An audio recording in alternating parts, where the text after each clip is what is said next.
I think that the tone of the broadcast coverage throughout this campaign has been very much through the prism of Cameron is kind of man of the moment and Gordon's kind of on his way out. That's been the tone of a lot of the coverage that I've seen. And if you're asking whether I would put Sky into that, yes, I would. Why? Well, I'll produce your evidence.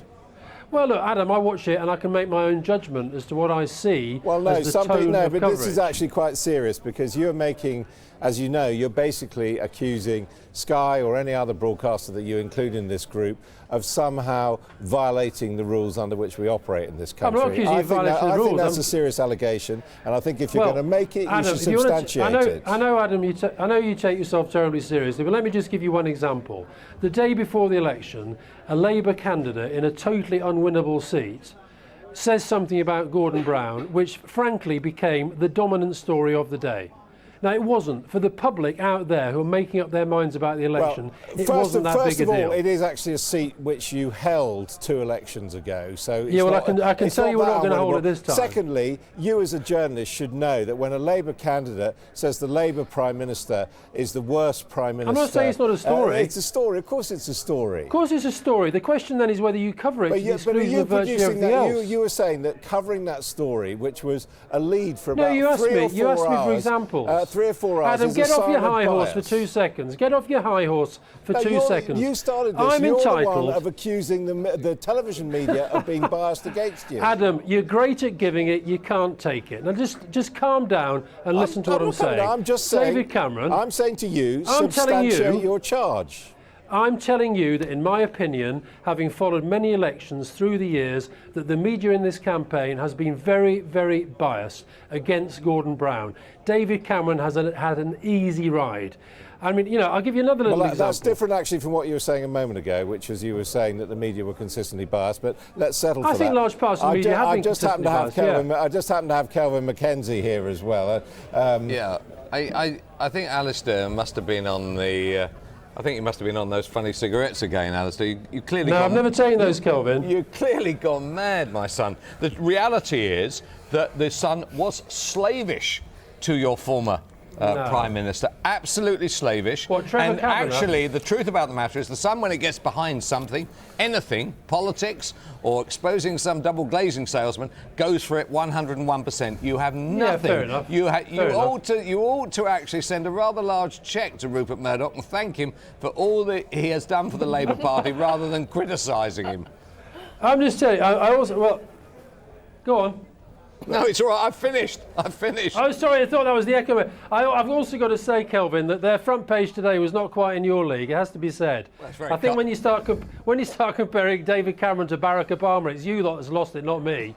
Yes, have our own country. We have and by the way, reach out to a bigger world than Europe, because that's that is what is so exciting about Brexit. Global Britain? There are over 20 countries are now is queuing the first up step of a global Britain to come out of the biggest market in the world. How does that make any sense? Because we're having to pay a net £10 billion a year to be part of a market that over-regulates our industries and makes us less competitive. We're taking back control. It's great. God, we're losing control. Why are you so miserable? We're getting back our independence. It's great. I am not miserable. I am genuinely worried. We're a great country, aren't we? And you have helped bring about an act of economic and political suicide, and that we are going to go into rapid decline. How is it political suicide to make your own laws in your own country? Or do you loathe democracy so much? Ding, ding. No. This point's fundamental. Democracy? What is wrong with running? What is wrong with running your own country? Let me ask you this about democracy. Should we be self-governing? When are you people, and Johnson and Gove going to be held to account for the pack of lies you told? Are we going to stay in the customs union or not? No. Right. And did Boris Johnson say we would? No. Yes, he did. £350 million for the health service. Are we going to get it or not? Are we going to get it or not? Shall I tell you what the biggest lie is? £350 million. Are we going to get it or not? You told us it was a common market, it was about trade, and not to worry our little heads. 50 years of lies. 50 years of lies. 50 years and we've now redressed the balance. And we're now getting our independence back, our pride back, our self-respect back. We're going to be a proper nation. Sorry, we're going to be a laughing stock. Let's celebrate. I'll buy you lunch. Let's celebrate. I don't want fun. lunch, because lunch to me would be a waste of time when I can spend my time trying to stop this madness. You're not going to stop it. It's all over. Well, I don't agree with you. It's done. Listen, did you give up in 1974? Has Nicola Sturgeon given up? Did Barcelona give up when they needed 3 goals in 5 minutes? Look, Alistair Campbell, your turn. Will any of these people who fought so hard for Brexit ever face up to their own responsibility and face the fact that what they all promised was a pack of lies, what they all promised was never going to work. None of you have ever brought forward a plan that says this is Brexit and this is how it works without damaging us here in the UK. And when I say you talk nonsense, let me finish.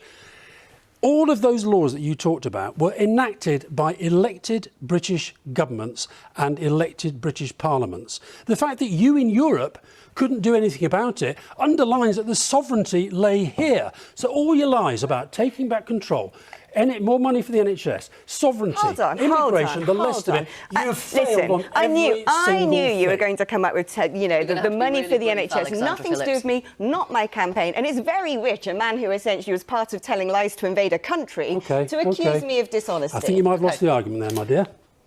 If I may patronise you even more. Honestly. No, that's it now. Yes, I will. No, that's sorry. it. No, that's it. No, that's sorry. It. You bring these people on, you never challenge them. You let them talk utter rubbish about Brexit. And it's happened on the BBC for year after year after year. OK. I am not going to take that from you. With respect, Mr. Campbell. Thank you. You don't have to. Thank you very much for being on the programme. Thank you. Thank you very much for coming on the programme. Me. Thank you. God's sake. Let's go to Alistair Campbell, who's just joined us from Nottingham. Alistair Campbell, can you hear us? Yes, I can. And I mean, I thought this was going to be a debate, not a sort of pathetic ramble from John Stiefel, reading out the lines written from him by Paul Dacre. Can I say, first of all, Emily, you said that the Mail is a formidable opponent. The Mail is not a formidable opponent because it's run by a bully and a coward, and like most cowards, is a hypocrite as well. Paul Dacre hasn't got the guts himself to come on this programme and defend something which I know John Stiefel believes is not defensible. And when he talks about Rothermere and what his relatives wrote about Hitler, the sole bit that they've relied upon for this piece is something that Ed Miliband's dad wrote in his diary when he was 17. And what you've got to understand about the Daily Mail, it is the worst of British values posing as the best.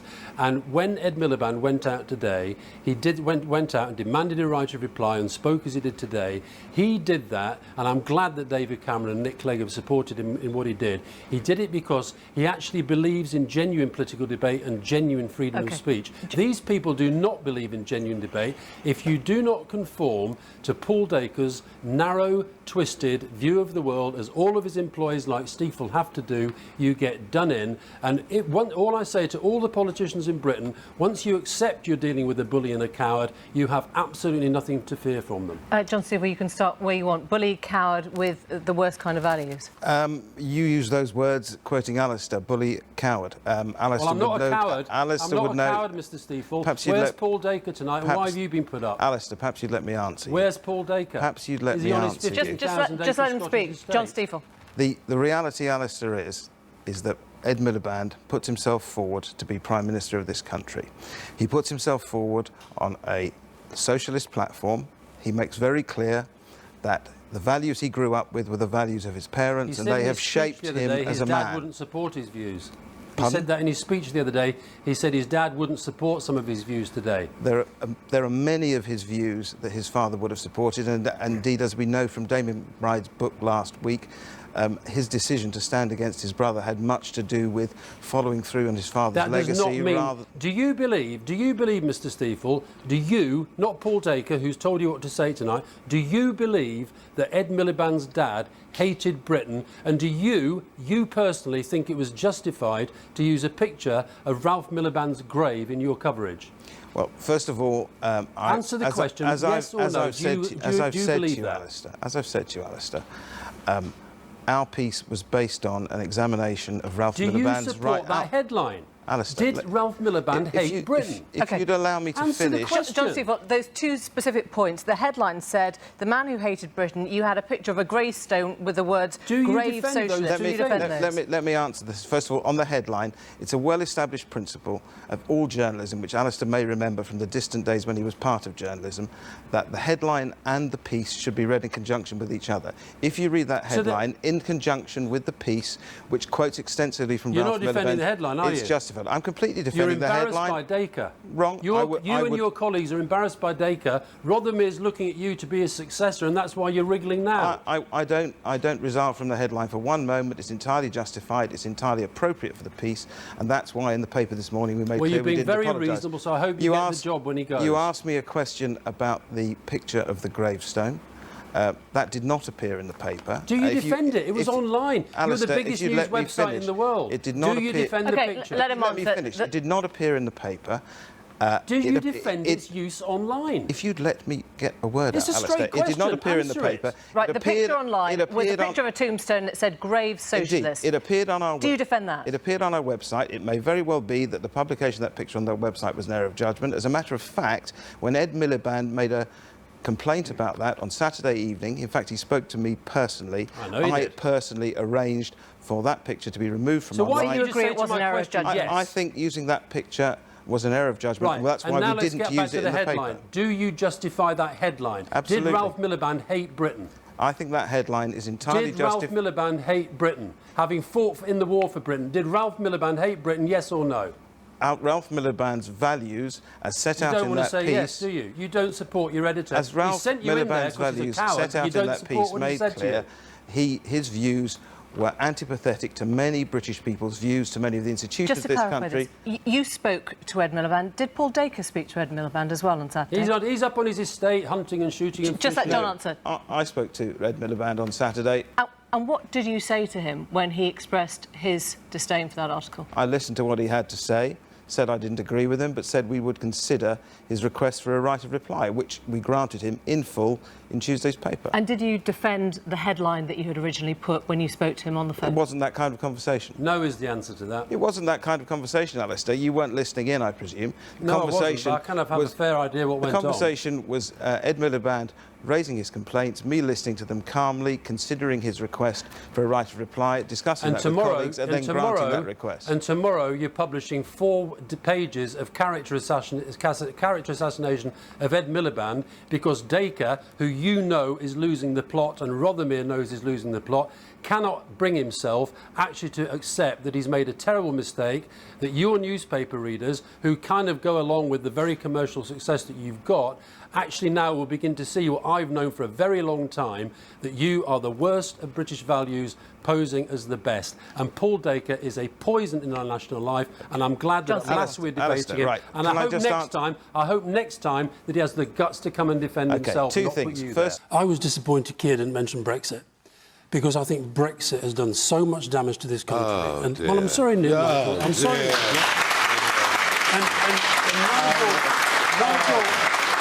Nigel doesn't want to accept. You are the worst loser in history, Alistair. Get over it. It's 8 years ago. Nigel, move on. No, you won. It's done. You're the worst winner. It's done. Because you've never taken responsibility for what you've won. It's done. No, we're independent. We're free, and we're not part of that eurozone that's collapsing around its ears. I'll tell you what you are. We're out. I'll tell you what you we're are. free. I'll tell you what you are. You're somebody, and we've seen it already tonight. You're somebody who will exploit any problem going for your own political ends. Brexit was a fundamentally damaging thing to this country. That is your one legacy, and you now don't even want to talk about it, because even you know... I want to talk even about you it. know that it has damaged this country, it's made us poorer, it's made us weaker, and it's hit our standing in the world. No, Alistair. You know, as I say, this major decision was taken 8 years ago. It gave us the chance. Gave us a chance 5% to be significantly richer. Gave us the chance to control our borders. We didn't do it your way. All those things, and sadly, this mob, the Tories, didn't do any of it. If we'd done it Nigel's way, it would all have been sunlit. Would you rather be like France right now, or Germany no, I wouldn't. right now? Well, the comparison is what we would be if we'd have stayed in. 5% bigger economy. No, we'd have joined the euro if you'd had your way back 30 years ago. You see, what you'll do is you'll throw up a different argument. Hang on, don't talk at the same time. It's over. The war is over. I'm sorry about that, Nigel, because I think you'll find the war young is people over. in this country know that you've taken their future away from them, and they will get it back. Move on. Honestly, Nadine, you've got to get over Boris Johnson. The fact that Rishi Sunak wheeled him out... Actually, I find that quite a sexist comment. No, it's not. Alistair, it's not. Thank you. No, it's not. No, I think it is, Alistair. It really isn't. You still seem to think that Boris Johnson is an electoral asset. Rishi Sunak wheeling him out the eve of the election was one of many mistakes he's made.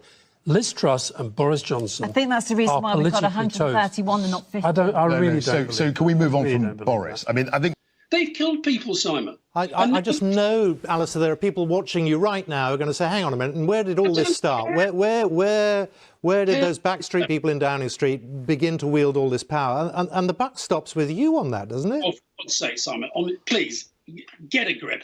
Look, if I actually thought you believed that, I'd laugh.